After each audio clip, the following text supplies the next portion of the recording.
Bonjour à tous, bienvenue sur Art Talk Show pour un nouvel épisode consacré aux arts plastiques. Alors aujourd'hui, j'ai le plaisir d'accueillir Elvira Wojnarowska, qui est une artiste franco-ukrainienne basée sur Orléans. Donc Elvira a obtenu son diplôme à l'ESSAD en 2019. C'est une artiste émergente qui est récipiendaire de nombreux prix. Ton parcours m'a beaucoup impressionnée, félicitations. Et puis elle nous accueille aujourd'hui dans son atelier rue Notre-Dame de Recouvrance à Orléans. Je vais te laisser te présenter toi et ton parcours. Oui, bonjour Paulina, Bonjour. Merci de venir dans mon nouvel atelier. Alors mon parcours est tout à fait, je dirais, normal. En fait, même si j'ai déménagé plusieurs fois, j'ai pu travailler dans différents endroits, que ce soit en France ou à l'étranger. Donc je suis née à Kyiv en Ukraine. J'ai déménagé à l'âge de mes 13 ans en France avec ma maman. Et j'ai fait des études d'art, d'abord au lycée Charles Péguy, avec une option art appliqué. Et ensuite, j'ai été à l'école d'art d'Orléans, donc l'ESSAD, l'école supérieure d'art et du design, où j'ai fait un parcours de design graphique et où j'ai obtenu un master. Et ensuite, j'ai travaillé directement en tant qu'artiste. J'ai enchaîné par des nombreuses résidences. Donc, que ça soit en France ou à l'étranger. J'ai pu travailler en Espagne, au Sénégal, en Inde récemment. Et depuis un mois, je suis installée dans mon nouvel atelier ici, au 47 rue Notre-Dame de Recouvrance à Orléans. Donc, de retour à Orléans. Voilà, ça fait beaucoup de voyages. J'ai vu justement que tu avais passé ton master entre la France et la Pologne. C'est juste ? Oui, c'est exact. Alors, c'était grâce au programme qui s'appelle l'Erasmus, je ne sais pas si tu connais, bien sûr, où il y a eu un échange de 1 an. Et donc, j'étais partie à l'Académie de Gdansk, l'Académie des Beaux-Arts, où j'ai pu étudier plusieurs matières qui m'ont particulièrement intéressée, qui sortaient du champ du graphisme et qui allaient vraiment vers des champs plastiques beaucoup plus expérimentaux. D'accord, super intéressant. Du coup, tu as été entre les deux, comme ça, entre les deux pays, tu es un petit peu... c'est l'équivalence, elle se fait au niveau de... C'est validé au final par la France ou par l'Ukraine? Donc par la France? Par la France, Ouais, tout à fait. d'accord. Par mon école à Orléans. D'accord, ok. Et j'ai vu qu'après, tu es retournée en Ukraine, j'ai l'impression, dans les Carpates, où tu as travaillé également. En fait, c'était plutôt un voyage où je suis retournée dans les Carpates en préparant une résidence artistique en Pologne, de nouveau à Gdansk. C'était ma première résidence que j'ai fait dans un centre d'art qui s'appelle Kolonia Artystów, si je le prononce bien. J'aime tellement cet accent. Et donc, c'était une résidence très chouette de 1 mois et demi où j'étais vraiment libre de créer tout ce que je voulais. Et à la clé, il y a eu une exposition de ce travail-là. Et donc, du coup, j'ai exposé justement ces premières inspirations que j'ai explorées des mottes de foin qui sont créées d'une manière manuelle et artisanale encore en Ukraine, dans cette région-là des Carpates. Et ce qui m'avait interrogée justement, c'est ces grandes sculptures de foin en fait, qui nous font penser presque à des sortes de mini-habitats. Donc c'était vraiment une thématique qui m'avait intéressée et que j'avais représentée, que ce soit en peinture ou en sculpture aussi. Donc c'était un travail que j'avais exploré lors de cette première résidence. Et c'était en quelle année? C'était en 2019, directement. Là aussi, ouais, donc vraiment à l'issue, voilà, ça marche. En fait, j'étais diplômée en juin et en août, j'étais partie pour faire cette résidence-là. Et c'était avant la guerre, évidemment, en Ukraine. Je me demandais si tu étais encore en contact beaucoup avec l'Ukraine et comment tu percevais le conflit, si ça ne te dérange pas de dire quelques mots dessus. Bien sûr, moi je suis en contact constant avec l'Ukraine, sachant que toute ma famille était basée là-bas à Kyiv avant la guerre. Alors aujourd'hui, la plupart sont partis en Pologne, se sont expatriés. Néanmoins, mon grand-père habite toujours à l'est de l'Ukraine. Pour lui, c'est très compliqué de quitter le pays parce que c'est vraiment sa terre natale. Et donc, du coup, il y a ma grand-mère qui est très courageuse, qui fait les allers-retours entre la France et la maison de mon grand-père. Et notamment, là, il y a une semaine, elle est partie à chaque fois, c'est 36 heures de bus pour arriver jusqu'à la frontière. ça reste très compliqué d'atteindre le pays. Et notamment là, depuis quelques semaines, il y a eu quand même pas mal de bombardements. Donc c'est vrai qu'en tant qu'artiste aussi, ça t'affecte. Ouais. En tant que personne et en tant Je suis qu'artiste. quand même toujours très admirative de la résilience et du sentiment d'appartenance des fois des générations antérieures. C'est quand même quelque chose, avec mes grands-parents aussi, que des traits de personnalité, de caractère et de résilience qu'on n'a pas toujours forcément aujourd'hui. En tout cas, je me demandais aussi, pourquoi Orléans? Comment est-ce que tu as atterri à Orléans? Alors, Orléans, c'était malgré moi, disons, puisque moi, j'ai suivi à l'âge de mes 13 ans ma mère, qui a déménagé en France. Elle était professeure de français et de langue étrangère à Kiev. Elle a toujours voulu habiter en France et donc on a déménagé ensemble à Orléans. Et c'est là ensuite où j'ai poursuivi mes études d'art et de danse aussi, puisque j'ai fini le conservatoire d'Orléans aussi. Donc c'était un peu... Tu as fait de la danse aussi? Oui. C'est pour ça que tu es si gracieuse. Ah bah merci. Non, mais honnêtement, ça se Merci, voit. Paulina. Tu ressembles vraiment à une danseuse. C'est très, très... T'es magnifique. En tout cas, cela n'a rien à voir. Évidemment, au vu de ton parcours, ce qui intrigue, c'est toutes ces résidences, parce que tu as énormément voyagé et finalement, je dirais pas que tu es une artiste du voyage, mais en tout cas, tu es une artiste qui voyage. Est-ce que tu as besoin, justement, d'où vient ce besoin d'aller loin pour trouver l'inspiration?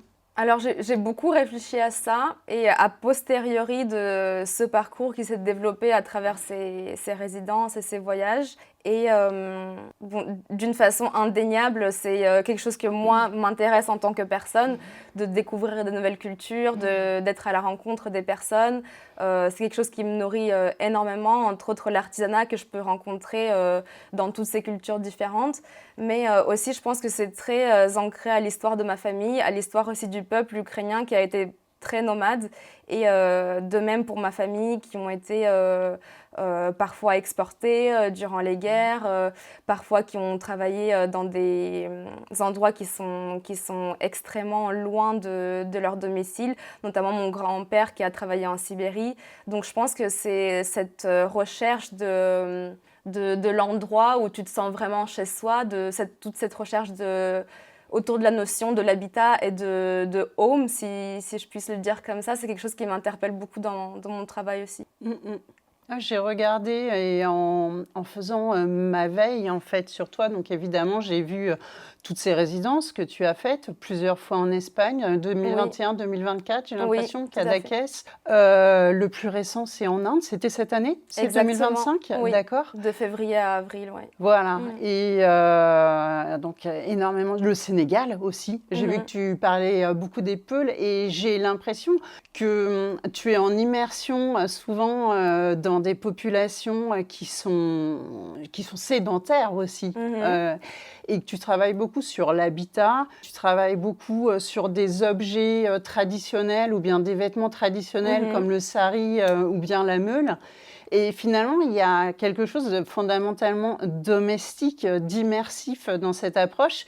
Et je me disais, mais est-ce qu'au final, tu ne cherches pas à t'ancrer à travers ton travail artistique? Je pense que c'est très juste. Là, quand j'étais en résidence en Inde avec l'Institut français, la Villa Swagatam, mon travail, en fait, j'étais vraiment plongée dans l'univers du tapis.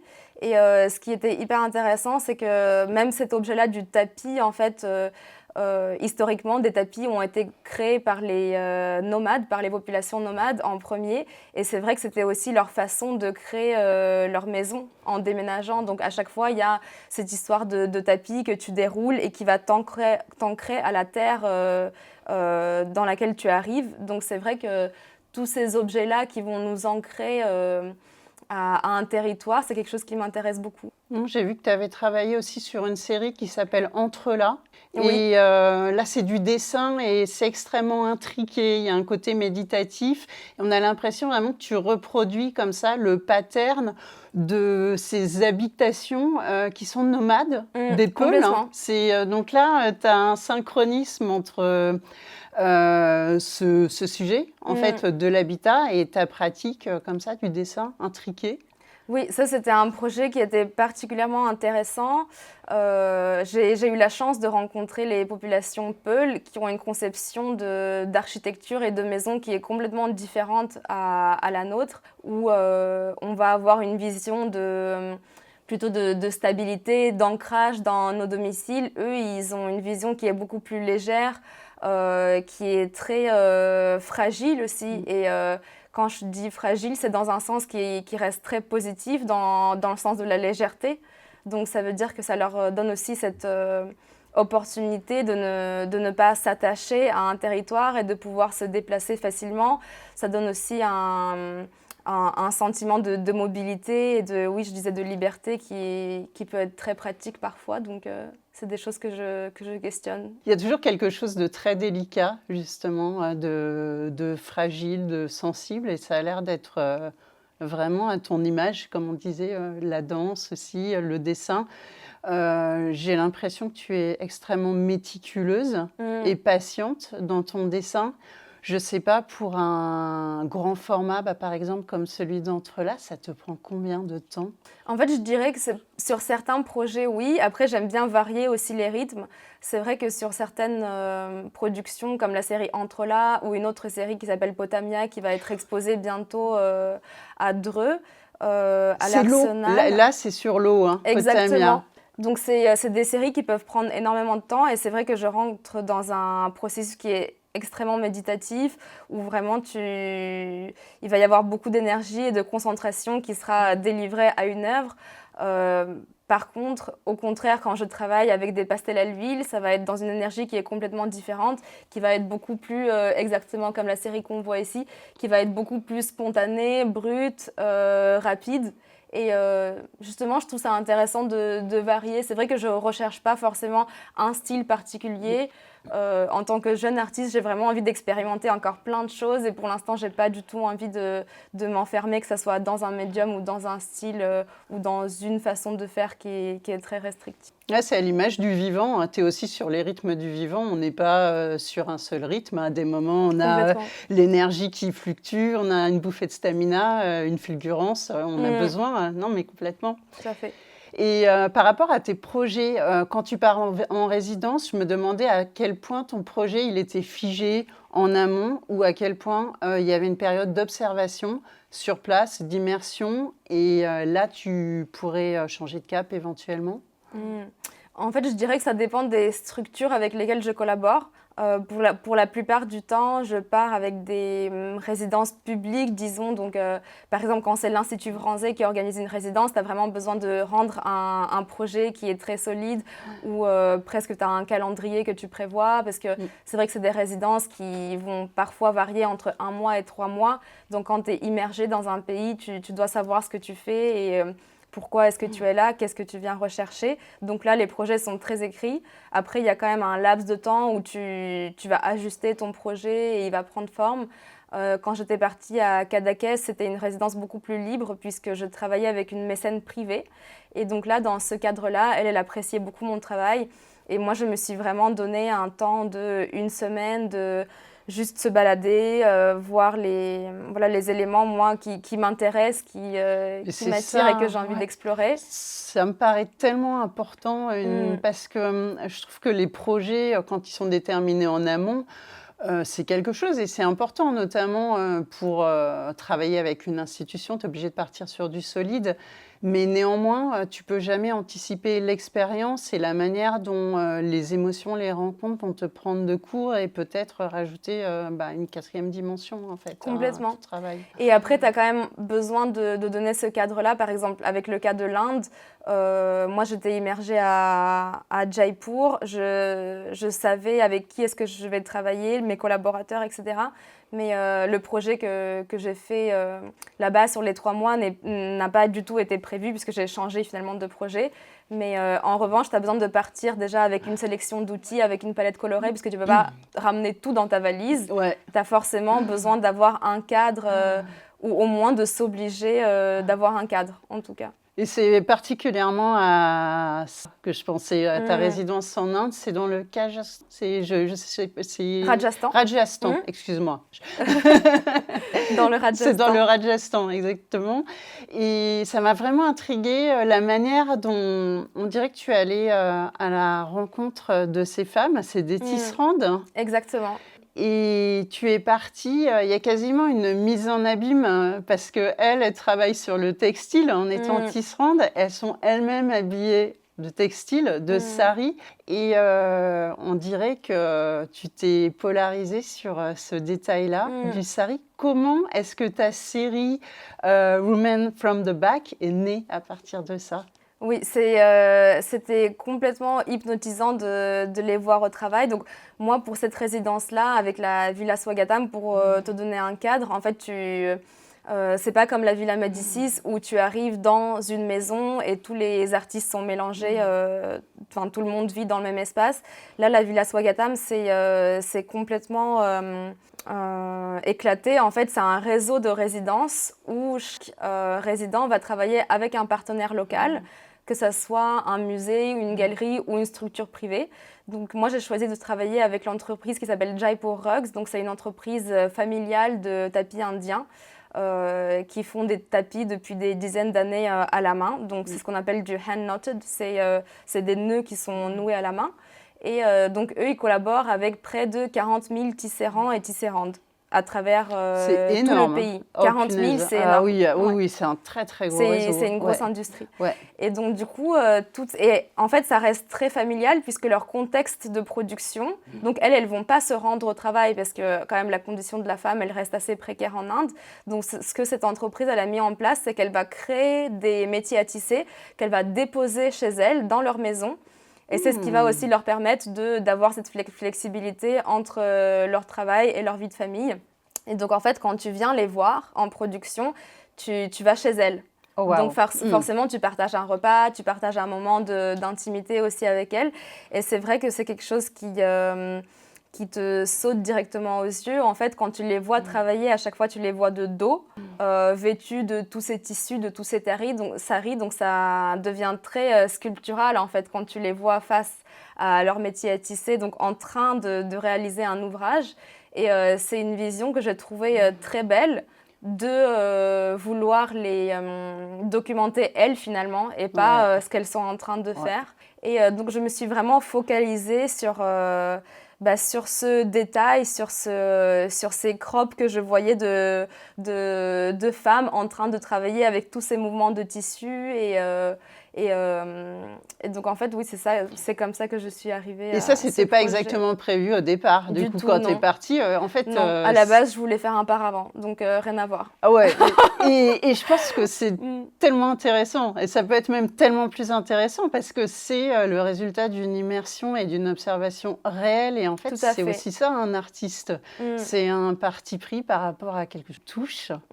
Et moi, je la trouve vraiment super belle, cette série, parce que tu joues, on en a parlé un petit peu tout à l'heure quand on s'est rencontrés, c'est quelque chose que j'ai mis aussi dans mon commentaire d'artiste, ce jeu entre l'abstraction et le figuratif. C'est ce côté où tu pars d'un détail, donc là on est sur le pli du sari, pour représenter un tout, c'est-à-dire que quelqu'un qui arrive au début va avoir une interrogation, mais...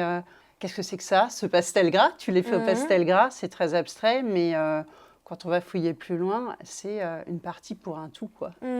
En fait, je dirais que ça part toujours du réel et c'est là où on se rend compte que c'est pas juste des tâches sur un format, disons. Enfin, c'est peut-être pas bien de dire ça comme ça, juste des tâches par rapport à une œuvre abstraite, mais je dirais que c'est pas une œuvre d'esprit. Non. C'est une œuvre qui part d'un réel, d'une observation que j'ai eue. Et ça, c'est ce qui m'intéresse toujours dans mon travail, c'est la notion de la synthétisation. Jusqu'à quel point est-ce que tu peux synthétiser une forme pour la rendre juste, sans pour autant à ce qu'on arrive dans une non-reconnaissance complète du sujet. Absolument, et c'est aussi, ça fait partie de l'esprit méditatif, parce que toi, finalement, tu t'es laissé aller à une forme de méditation, je pense, en les observant.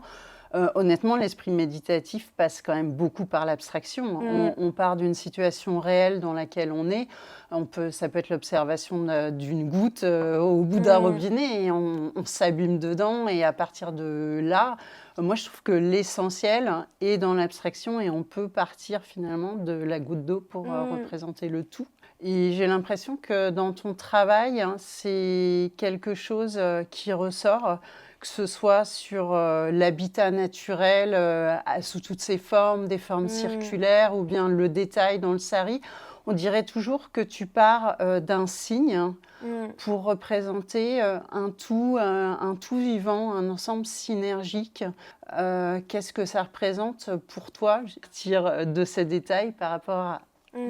Moi, ce qui m'intéresse toujours, c'est de trouver une forme, disons, juste et hors du temps qui va parler à différents types de personnes, à différentes cultures aussi. Et c'est vrai que c'est assez compliqué de trouver cette forme juste. Par exemple, quand je travaille en céramique sur cette thématique de l'habitat circulaire, en fait, je vais toujours réfléchir à comment est-ce que je peux simplifier et à enlever encore certains détails pour arriver à, comme je te disais, cette forme de justesse, de vérité aussi et de synthétisation. Et quand tu disais que c'est une forme de méditation, en fait, moi je vois très bien de quoi tu parles, mais c'est vrai que parfois les personnes peuvent se dire en fait je me pose comme ça, je médite et je réfléchis et je recherche, mais en fait c'est une recherche plastique qui est très active où en fait tu vas enlever certains détails, tu vas tester différents types de représentations, tu vas voir ce qui fonctionne ou ce qui fonctionne pas pour arriver à quelque chose qui va être un peu sur cette ligne de un peu comme sur un fil de rasoir et entre quelque chose qui reste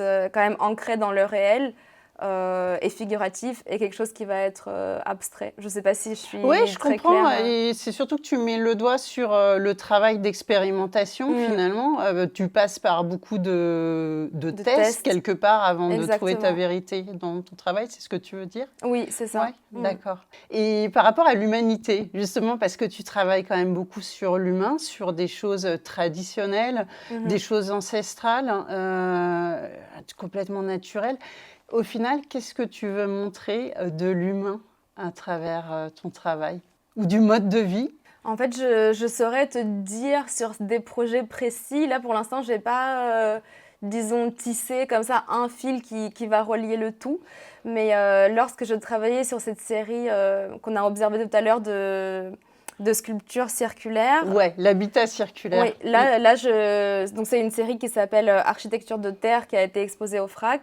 Et moi, ce que je voulais montrer vraiment, c'est ce lien entre les hommes, entre les cultures, de construire des architectures qui vont être semblables à travers le globe et finalement d'arriver à une sorte d'archétype d'une architecture imaginaire qui n'existe peut-être pas, mais qui va parler à cette façon de construire d'une façon circulaire, qui va aussi créer une certaine énergie à l'intérieur d'un habitat.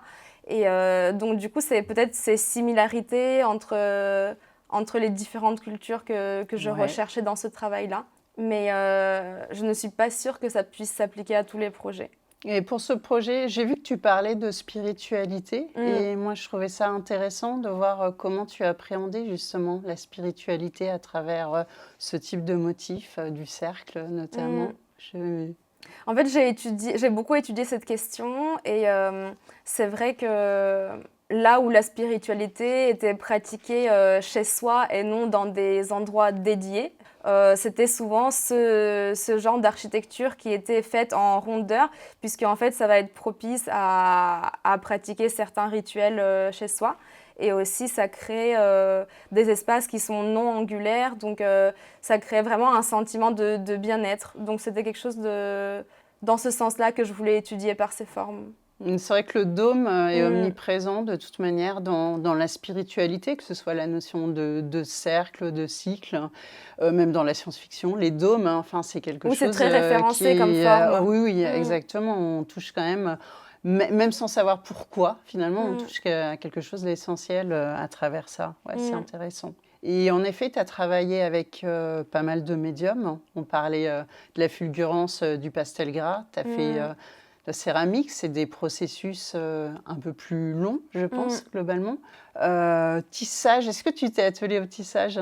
J'ai testé le tissage. Après, c'est une technique où c'est vraiment les artisanes professionnelles qui vont pratiquer ces tissages qui sont extrêmement longs. Là, je t'avoue que j'aurais pas le courage de passer de 4 à 6 mois sur une seule œuvre. Donc, moi, je vais pratiquer le tissage, mais par intermédiaire, disons, puisque là, il y a des ouvrages qui sont en cours de production en Inde, qui vont être exposés cette année au Mobilier National à la fin de l'année. Sur une exposition qui met justement en lumière les artistes français qui ont collaboré avec les artisans, avec l'artisanat indien. Donc le tissage, le textile, c'est des choses qui m'intéressent et qui sont très dans l'actualité de ma production d'aujourd'hui, mais moi-même je le pratique. Et ton médium préféré du coup, c'est lequel? Actuellement, c'est le pastel gras. Ah, mais je comprends. J'ai été pastelliste pendant 15 ans, hein, mais j'étais pastel sec. Donc, en effet, je peux comprendre à quel point c'est jubilatoire. En fait, ça me permet d'exprimer mes idées d'une façon immédiate et très fluide. Et pour l'instant, c'est la technique que j'explore le plus, en tout cas dans mon travail. Et par rapport au textile, j'ai vu que toi, tu n'allais pas le pratiquer directement, mais qu'il allait y avoir un partenariat, justement. C'est avec Jaipur Rugs aussi? Alors, avec eux, je produis une œuvre donc, qui sera exposée à la fin de l'année. Et je prépare une autre exposition à Marseille en juin 2026, où là, je collaborerai avec une artisane orléanaise qui s'appelle Armelle Meyer, avec qui on va réaliser aussi une collaboration sur une série d'œuvres tissées. Et j'ai vu que tes pastels gras, ils allaient être imprimés sur des tissus? Est-ce que je me trompe ou pas? Non, c'est pas imprimé, c'est tissé nœud par nœud. Ah ouais, d'accord. Pour la production indienne, ça sera tissé nœud par nœud. Donc en fait, c'est intéressant parce que là, on peut le voir sur ces dessins-là. En fait, moi, je laisse beaucoup de place au blanc du papier qui transparaît. Donc il y a toujours cet effet un petit peu moucheté qui ressort par le grain du papier. Et donc ça, c'était un détail très important sur lequel on a travaillé sur le tissage. Donc en fait, les tisserandes, elles vont aussi incorporer beaucoup de blanc pour retraduire ce côté pastel gras, mais sur des tapisseries. Donc, c'est quand même appuyé sur ton travail. Ton travail sert de référence à ces tapisseries. Exactement. Ah, c'est génial. C'est quand même une très, très belle gratification. Ah, je suis hyper contente. Oui. Et c'est quoi, du coup, ton plus beau moment artistique? Parce que là, tu en as fait des choses. Tu as été lauréate de beaucoup de prix, fait beaucoup de référés et de résidences. Qu'est-ce que tu as préféré? Je pense que c'est vraiment la rencontre des gens que tu fais lors de ces résidences. Et en fait, c'est surtout ça. Parce que c'est vrai qu'après, tu reviens à chaque fois dans ton atelier et tu retravailles sur d'autres sujets. Ça te donne plein d'idées sur des séries nouvelles. Mais je pense que c'est ça, les plus beaux moments, c'est vraiment quand je pars et quand je suis complètement immergée en résidence.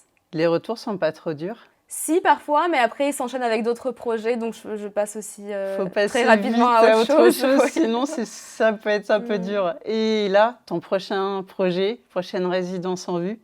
Pour l'instant, j'en ai pas. Pour l'instant, je suis installée ici en ouvrant son nouvel atelier. J'ai vraiment envie de m'ancrer un peu plus à la ville d'Orléans, à la région. Donc, j'ai des projets qui vont être développés ici d'une manière locale.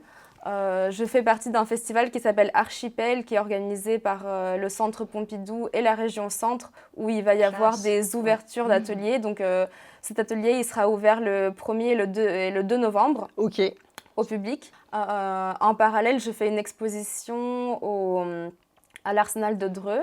En fait, ça reste assez local et j'ai 2 expos qui sont prévues à Paris et à Marseille pour plus tard. Mais pour l'instant, je reste en France. Ok, ouais. Et t'as pas un rêve, là, de résident? Vraiment un rêve, c'est le prochain, si tu devais faire...